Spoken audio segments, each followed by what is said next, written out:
la clasificación de la pobreza monetaria en pobres y no pobres. ¿Cuál es el...? Usted dice, los que no pueden cubrir la canasta básica familiar, esos son pobres. Así es. Pero, ¿cuál es el monto de la canasta básica familiar? Alrededor de 300... Menos de $100 al mes, ¿no es cierto? Sí, menos de $100 Claro. al mes. Ahora, en realidad, si uno tiene para cubrir menos de $100 al mes, realmente, vamos a decir, $150 al mes, uno es pobre todavía a ese nivel, ¿no? O sea, el que uno tenga para cubrir la canasta básica familiar no realmente soluciona la pobreza, ¿no? No estamos teniendo la valla muy abajo como para no tener tanto pobre. Me pregunto, ¿no? A ver, Muy se bueno. está hablando de la canasta básica familiar. Por persona, 300 soles. Más o menos. 380 más o menos. $100. $100 Más o menos. al mes. Pero eso presupone que uno tiene necesidades como la de educación y la de salud totalmente cubiertas. Usted dice, claro, acceso a educación pública, acceso a salud pública. No obstante, el acceso a la salud pública no es completo. Y el acceso a la educación pública es tan malo que muchas personas acuden a educación privada, aunque realmente tienen la categoría de pobres. Estamos hablando de colegios que cobran pues 100 soles al mes, 120 soles al mes, y eso es mejor que un colegio público con profesores no calificados y con escuelas que se están cayendo a pedazos. Entonces, si tomamos por ejemplo una persona de clase media o media baja, que tiene para cubrir su alimentación, o sea la canasta básica familiar, pero que tiene a sus hijos en un colegio privado, de estos colegios de 100 o 120 soles mensuales, y no tiene acceso a salud pública porque sus dolencias o las dolencias de sus familiares implican que tenga que recurrir al médico con rapidez. Quien tiene una dolencia, claro, tiene un problema en la rodilla, uno puede esperar un mes a que lo vea el médico, o 2 meses, pero quien tiene una situación de urgencia, no, lo que hace termina pagando una consulta privada. Estamos hablando de consultas de 8 soles o 10 soles, pero igual es privada, está pagando. Entonces la pregunta es, ¿qué tan realista es el hablar de pobre solamente en términos de canasta básica familiar? Cuando hay muchas personas que caen en la categoría de clase media, son no pobres de acuerdo a las estadísticas, pero en realidad son pobres. Son pobres porque no tienen acceso a salud, no tienen acceso a educación, y si pierden el trabajo, realmente se van a ver en problemas, recurren a préstamos familiares o simplemente carecen o dejan de tener acceso a la salud y hasta la educación. Entonces, esto de la vulnerabilidad también me parece a mí bastante relativo.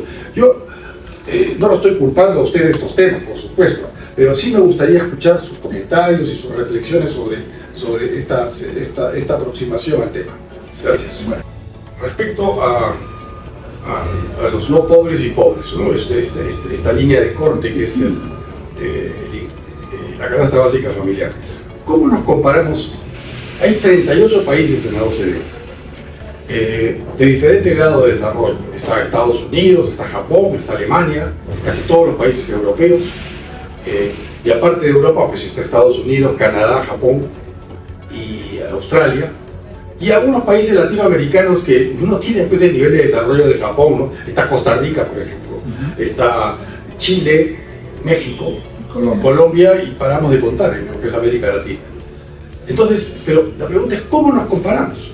¿Cómo es que se clasifican los no pobres y los pobres en, digamos, Estados Unidos o en Japón? ¿Y cómo se clasifican en Costa Rica?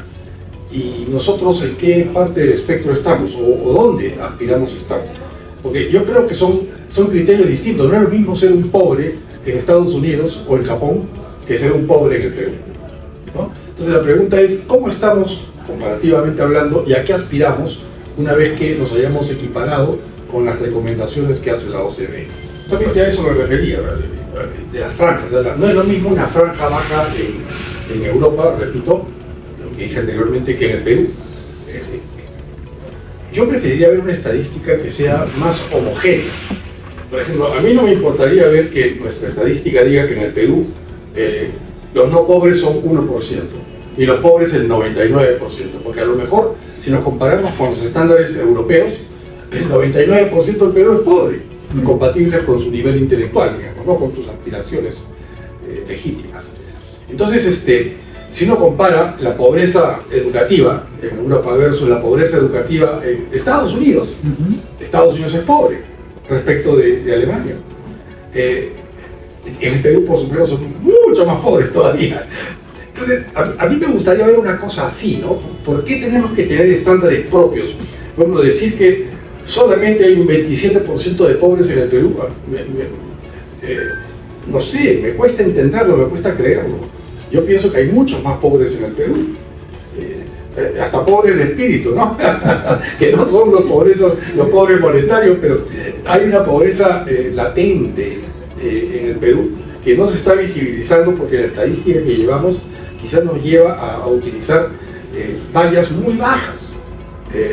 Y estoy seguro que si bajamos la valla a no $100, sino $50, tendríamos que solamente hay 10% de pobres, ¿no? Estoy suponiendo. Definitivamente el número sería menor, pero la pregunta es eso realista. ¿Para qué nos sirve entonces saber cuánto pobre hay? ¿Es para dar programas de asistencia social o es para compararnos solamente con países del extranjero? ¿Cómo es que esto afecta desde el punto de vista de OCDE, ¿no? Gracias. El ejemplo que usted usó del agua, si vamos a España, por ejemplo, yo aquí estaría tomando un vaso de agua obtenido del grifo, del caño. Del grifo. Porque en España, en Madrid específicamente, para no hablar de toda España, quizás es cierto en toda España, en Madrid el agua del grifo, del caño es potable, totalmente potable. Como era en Lima, yo me acuerdo de niño, yo tomaba agua del caño, en realidad hasta hoy tengo que confesar tomo agua del caño. Y ya no me enfermo porque seguro me he vacunado naturalmente durante mi niñez. Pero el hecho es que esto de la botella de agua, claro, estoy seguro que en otras partes cuesta más, aunque no tanto, pero es producto de nuestra cultura, del hecho de que aquí hay escasez de agua y cuando alguien tiene agua es para aseo, para cocina, pero no para beber, porque no es potable. Entonces, inclusive si vemos allí el acceso al agua, también hay niveles de pobreza. Entonces, como usted dijo, la pobreza es multidimensional y decir fulano es pobre o no es pobre solamente en función de su capacidad para comer, me parece a mí que está desestimando lo que significa la vida moderna, ¿no? Quizá en el siglo XIV lo importante era comer y estar lejos de una tribu que te vaya, o de un ejército que te vaya a atacar y desaparecer físicamente. En el Perú no, en el Perú necesitamos no solo comer, mandar a nuestros hijos al colegio, nosotros mismos perfeccionar nuestra educación ya cuando adultos, cuidar de nuestra salud. Y no podemos suponer que la salud está dada por el Estado. Pretenden, ¿no? Pero no es así. Hay que poner el gasto de bolsillo, como se dice en el sector salud. Y entonces no sé de qué manera podemos consolidar esto de una manera más realista, no hablar solamente de gasto para comer, sino, no sé qué se utilice en otras partes respecto de clasificación de pobres y no pobres. Yo sé que al final de cuentas terminaríamos quizá con un nivel de pobreza altísimo, pero está bien, pues eso es lo que somos. No tenemos por qué bajar el nivel el umbral hasta al punto en que tengamos 20%, 30% de pobres monetarios, como que eso es tolerable. No sé si es que OCDE nos exige realismo en ese sentido. Por eso mis preguntas, ¿no? Porque lo que tratamos nosotros es de, esta comisión por lo menos tiene que hacer un seguimiento a los esfuerzos que hace el Ejecutivo para incorporar el Perú a la OCDE. La OCDE da recomendaciones no vinculantes solamente, ¿no? No es que estemos obligados a tener estadísticas del primer mundo o siquiera de nivel Colombia. No. Lo que tenemos es que demostrar que estamos en el camino de lograrlo. Entonces la pregunta es, ¿qué es lo que debemos hacer desde el punto de vista de su sector específicamente, de su área de responsabilidad, que es estadística e informática, para llegar allí? Por lo que usted me está diciendo, estoy entendiendo que no se requiere tener niveles de pobreza o de no pobreza categorizados de acuerdo a los estándares de primer mundo. No, sino tenemos que tener nuestro propio sistema y actuar en función de ello. ¿Estoy entendiendo correctamente? ¿Sí? Así. La pobreza y la no pobreza se distribuye en el Perú. Hablemos de la zona rural y la zona no rural. Si uno vive en el campo y tiene su chacra, uno puede ser pobre monetariamente, pero tiene comida. Tiene comida, ¿no? Estas personas están excluidas de este universo, o sea, la suma de pobres más no pobres comprende un universo. Uno podría pensar que ese es todo el Perú, pero estamos excluyendo de allí a aquellos que son autodependientes, porque alguien que puede comer y vivir en el campo y vivir en su casa en el campo, pues en realidad no es pobre, ¿no? Es pobre en cuanto no tiene acceso a la educación y a la salud, pero come, ¿no? En cambio, ese mismo criterio lo usamos en la ciudad, si come o no, para definirlo como pobre. La pregunta es, ¿dónde están aquí aquellos que viven en la zona rural? Que en el Perú son muchos, es casi la mitad de la población que vive en el campo. A ver. Obviamente, eso es lo que estaba diciendo. O sea, si la persona recibe apoyo de su comunidad, o específicamente había dado en mi ejemplo los hijos, y claro, le dan lo suficiente para comer y le pagan sus gastos médicos y le dan un lugar donde dormir. Ya, deja de ser pobre. Si eso pasa, los $100, claro, vamos a deja de ser pobre. Deja de ser que pobre. sí, claro. Pero intrínsecamente esa persona es pobre. O sea, es falsamente no pobre, es artificialmente no pobre porque está siendo ayudado. No es producto de su trabajo ni producto de una pensión a la que tiene derecho. Porque los hijos pueden dejar de apoyar de un día para otro en la medida en que los hijos tengan acceso a empleo o tengan cubiertas las necesidades de sus hijos, los hijos de los hijos, ¿no? Que son prioritarios para cualquier persona. Primero uno deja de apoyar a su padre antes que dejar de apoyar a su hijo. Entonces, en realidad sí es verdad que una persona que tiene sus necesidades cubiertas de manera artificial, vamos a decir, por terceros, puede estar fuera del árbol de pobreza simplemente porque tiene sus necesidades cubiertas, a pesar de que intrínsecamente esa persona es no solamente pobre, sino vulnerable, porque está sujeto a que no solamente él pierda algo, sino los terceros que lo apoyan. Claro. No es sostenible. No es sostenible. No, esa es la verdad. No es sostenible. ¿Cuántos en el Perú caen en esa categoría?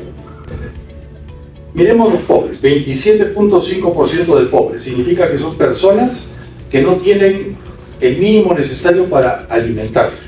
Ya, obviamente esas personas están vivas, en consecuencia se están alimentando, alguien les está cubriendo su alimentación, o puede ser deficitaria, pero se está cubriendo, están vivos.